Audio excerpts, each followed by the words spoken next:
যাকগে, বিকেলবেলা তুমি সময় মতন রেডি হয়ে থেকো, তোমাকে নিয়ে হসপিটাল যাব। আপনার তো এই কথা জানা নেই সৌম্যবাবু যে ভাবির লইয়া আমার পূর্বের অভিজ্ঞতা খুব একটা সুখকর নয়। আমি তার দূর থেকে শুভকামনা জানাইতেছি, আমি তার কাছে যাব না। তোমার ভয়টা কিসের বলো তো? তুমি তো আমার সঙ্গে যাচ্ছ, আমি তো থাকবো তোমার সঙ্গে। আর দেখো, তোমাকে যদি আমার সামনে কেউ অপমান করে, কেউ বাজে কথা বলে, তোমার কি মনে হয় আমি তাকে ছেড়ে দেবো? তাহলে সেই কথাই রইল। প্লিজ সৌম্যবাবু, দয়া করেন আমারে। আচ্ছা, আপনি যদি আমার উপর প্রতিশোধ লইতেই হয় অন্যভাবে নেন না, এইভাবে নিয়েন না, প্লিজ নিয়েন না এইভাবে। তোমাকে কে বলেছে কে যে আমি তোমার উপর প্রতিশোধ নিচ্ছি? তোমার কেন এটা মনে হচ্ছে? তুমি কেন বিশ্বাস করতে পারছো না আমাকে? বাই দ্য ওয়ে,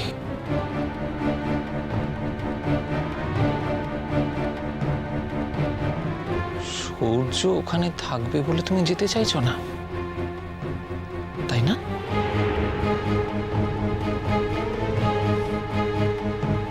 চাইলে সত্যি কথাটা আমাকে বলতেই পারো, আমি কিন্তু স্পোর্টিংলি নেব। তোমার মনে হতেই পারে, আফটার অল তুমি তো এখনো মনে মনে। দেখো রঞ্জা, তোমার একটা কথা বলি। সূর্য একজন বিবাহিত পুরুষ মানুষ, তার স্ত্রী আছে, সংসার আছে।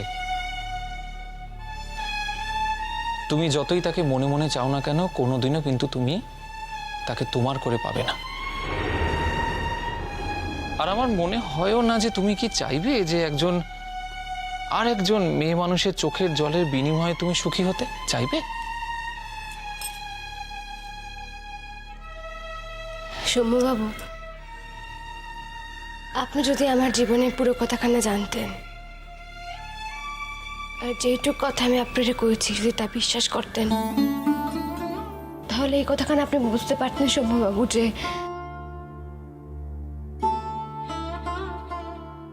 যে আমার চোখের জলের বিনিময়ে অন্য মানুষে তার সংসার সাজাইছে বারবার। আমি আমার সুখের লিগা কেউরে চোখের জল ফেলতে দিই নাই সৌম্যবাবু। সেই জন্যই তো বলছি এবার তোমার সুখী হওয়ার পালা রঞ্জা। তুমি দেখো, আমি আমার সর্বস্ব দিয়ে তোমাকে সুখী করব, শুধু তার বিনিময়ে। না সৌম্যবাবু,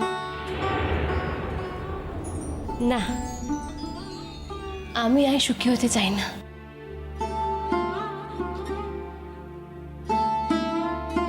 আমার সুখের কথা ভাবতে হইব না আপনারে। ও, তার মানে তুমি তোমার মন থেকে সৌর্যকে কিছুতেই সরাতে পারবে না, তাই না? চিরকাল মানুষটারে নিজের কইরে ভাবছি,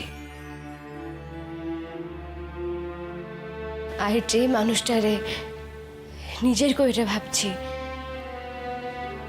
তার তো এর আলাদা করে কোনোদিন মনে প্রবেশ করাইতে হয় নাই। তাই তারে যে মন্তিকা তারা মুনা এমন ব্যাপার না, তিনি আমার মনেই ছিলেন, আমার মনেই আছেন এবং আমার মনেই থাকবেন। আসলে মনের উপর তো কেউ হাত থাকে না, না সৌম্যবাবু? চ্যালেঞ্জ করছি তোমাকে আমি, আমিও দেখবো যে আমি থাকতে তোমার মনের ভেতর সূর্য কি করে থাকে। চ্যালেঞ্জ করছি তোমাকে। এনিওয়ে, সময় মতন তৈরি হয়ে থাকবে, বিকেলে আমরা দুজনে মিলে একসঙ্গে সূর্য স্ত্রীকে দেখতে হসপিটালে যাব। আমি এখন আসছি। আমার একে যাইতেই হইব?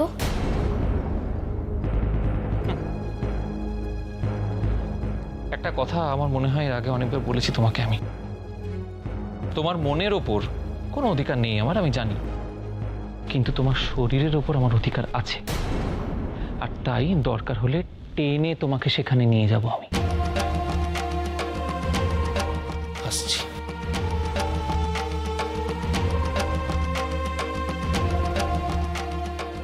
কিন্তু তোমার শরীরের ওপর আমার অধিকার আছে, আর তাই দরকার হলে টেনে তোমাকে সেখানে নিয়ে যাব আমি।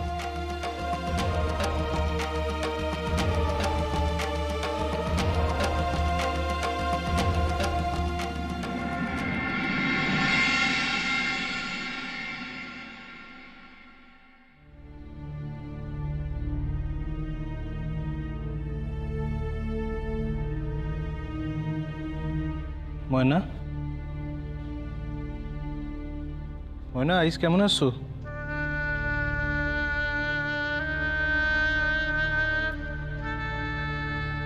ময়না, কেমন আছো আইস? আস্তে আস্তে। ভালো আছি গো। আর ভালা, যদি ভালো হওয়ার চেষ্টাটুকু করতা তাইলে তাহলে তাইলে অনেক আগেই সুস্থ হইয়া উঠতা। তুমি অত চিন্তা করো না তো গো, কপালে থাকলে ঠিকই ভালো হয়ে যাব।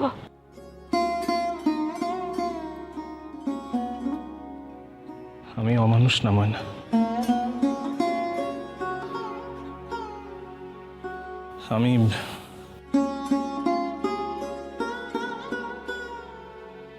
আমি সকলই বুঝি। কি কি কি বোঝার কথা বলছো তুমি?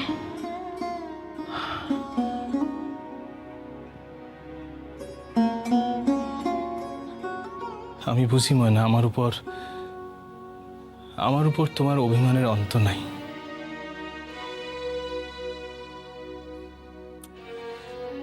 ময়না, আমি বুঝি যে আমার উপর অভিমান কইরাই তুমি নিজেরে তিলে তিলে শেষ করতেছ।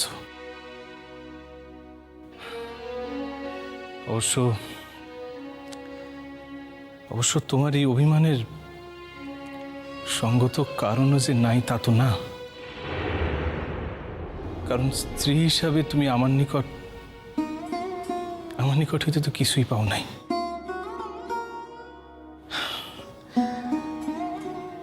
মানে আমি জানি আমাকে ওই বিয়ায়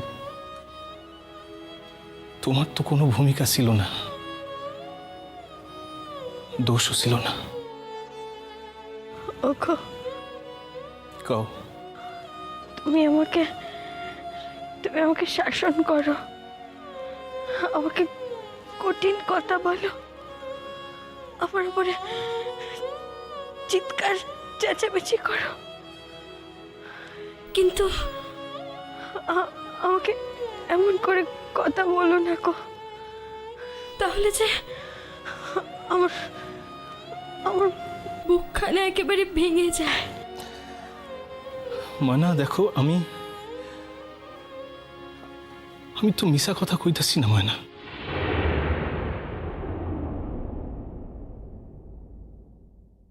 সত্য কইতাছি আমি।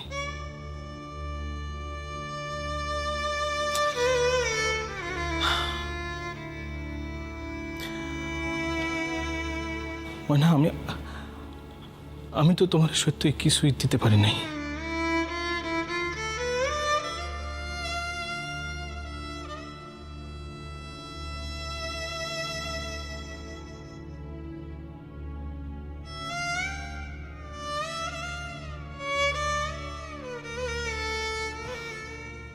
জানো ময়না, এক এক সময় কি মনে হয় জানো, দোষ আমারই, ভুল আমারই। চিরটা কাল আমি তোমারে অবহেলা করছি। কার লিখা? শুধুমাত্র কিরণের লিখা। তোমার উপর আমি মন দিতে পারি নাই। কার লিখা? কিরণের লেখা। কিন্তু কিরণ সে তো দিব্য আছে, দিব্য সুখে সংসার করতেছে। তার তো কিছু আসে যায় নাই ময়না। এই পৃথিবীতে যেই তাকে ভুল বুঝুক না কেন, তুমি কখনো তাকে ভুল বুঝো না গো। না ময়না, ভুল আমি তারে বুঝি নাই। ভুল আমি তারে বুঝি নাই ময়না, কারণ আমি নিজের চোখে যা দেখছি সে কিন্তু তুমি দেখতে পাও নাই ময়না। সব সময় কি নিজের চোখের দেখা দিয়ে সবকিছু বিচার করা যায়?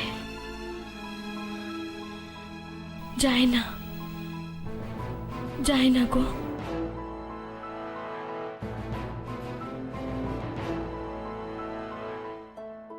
আমি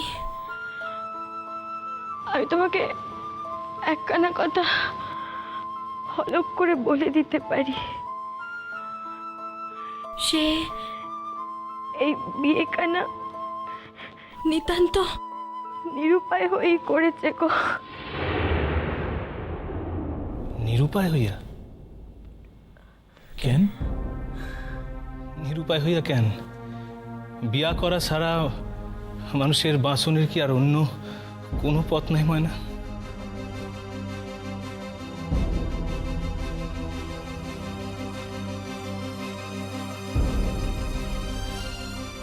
অবশ্য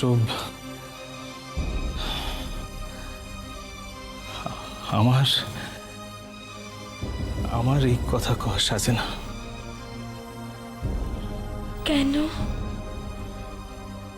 তুমিও বাধ্য হয়ে বিয়ে করেছিলে বলে?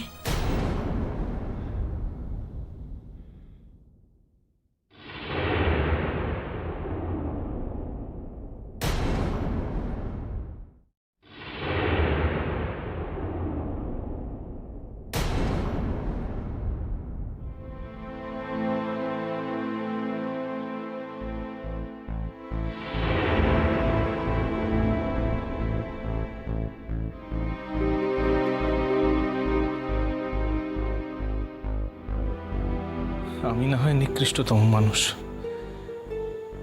কিন্তু সে তো তা না।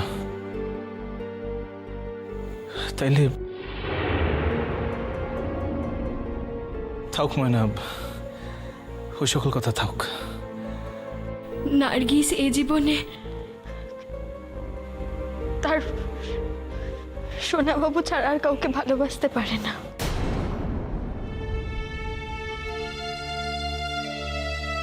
আমি একটা মেয়ে মানুষ, তো আমি ভালোবাসার চোখ চিনি গো। তোমরা পুরুষ মানুষেরা যে কি করে এত অন্ধ হতে পারো? নিজের জিনিস তার উপর একটু ভরসা নেই গো। ময়না, বলবোই তো, তোমরা দুজন দুজনকে এত ভালোবাসো, তাও দুজন দুজনকে ভুল বুঝে এত এত দূরে সরে রইলে। অবশ্য তোমরা দুজন দুজনকে যা ভুল বুঝেছ, তার সবটাই আমার জন্য। ময়না শুনো ময়না, এই সকল পুরাতন কথা এখন থাক না। আসুন আমরা আমাকে কথা কই। আচ্ছা ময়না, তুমি সাইরা উঠলে আমরা আমাকে সংসার খান আবার নতুন কইরা সাজাইতে পারি না? কও। হাসতেছো কেন ময়না? জানো আমি কিন্তু নিজের মন থেকে কিছু মনে করো না। আমি তোমাকে ছোট করার জন্য হাসিনি গো। আমি একটা কথা এতদিনে বিশ্বাস করেছি জানো।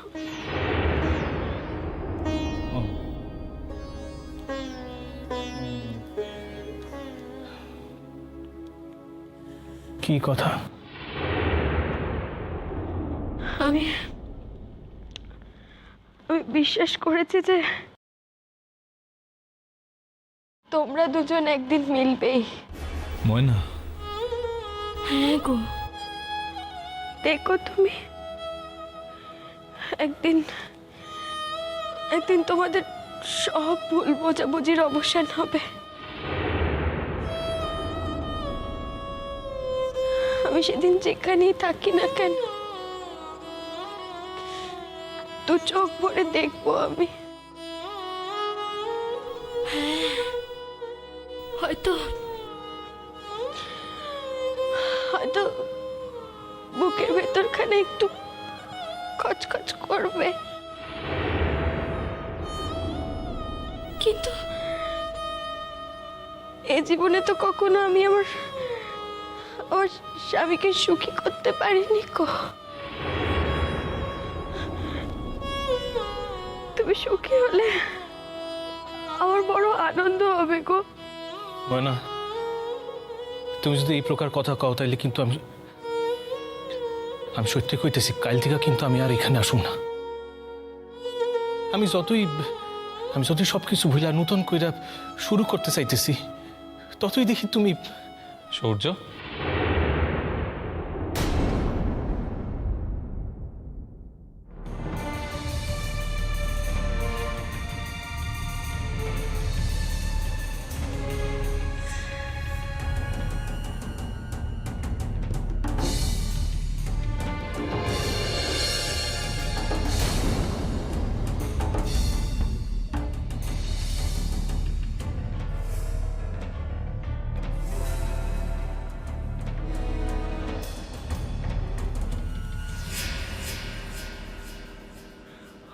ওকে নার্গিস ওখানেই দাঁড়িয়ে থাকবে বুঝি? কাছে আসবে না গো? আপনারা খবরটা তো দেননি, কিন্তু দেখুন মনের টান থাকলে খবর কিন্তু ঠিক পাওয়া যায়। আমার স্ত্রীকে বললাম যে তুমি যখন শুনলে ময়না ভাবি অসুস্থ, চলো একবার ওনার সঙ্গে দেখা করিয়ে আনি। একই জায়গার লোক, ছোটবেলা থেকে একই বাড়িতে মানুষ, মানে আপনাদের বাড়িতে। আর সূর্য তোমার দাদার মতো, তাই